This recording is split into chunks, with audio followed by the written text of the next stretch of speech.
حضرت عمر بن خطاب رضی اللہ تعالیٰ عنہ کہتے ہیں کہ اللہ نے محمد صلی اللہ علیہ وسلم کو حق کے ساتھ مبعوث فرمایا اور آپ پر کتاب نازل کی۔ آپ پر جو کچھ بھی نازل کیا گیا اس میں ایک آیت رجم کی بھی تھی، چنانچہ رسول اللہ صلی اللہ علیہ وسلم نے رجم کیا اور آپ کے بعد ہم نے بھی رجم کیا۔ لیکن مجھے یہ اندیشہ ہے کہ جب لوگوں پر ایک زمانہ دراز ہو جائے گا تو کہنے والے کہیں گے اللہ کی کتاب میں ہم رجم کا حکم نہیں پاتے۔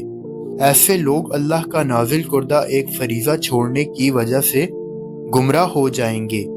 خبردار، جب زانی شادی شدہ ہو اور گواہ موجود ہو یا جس عورت کے ساتھ زنا کیا گیا ہو وہ حاملہ ہو جائے یا زانی خود اعتراف کر لے تو رجم کرنا واجب ہے۔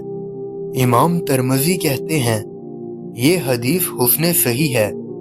کہیں سندوں سے یہ حدیث عمر رضی اللہ تعالیٰ عنہ سے آئی ہے۔ اس باب میں حضرت علی رضی اللہ تعالیٰ عنہ سے بھی روایت ہے۔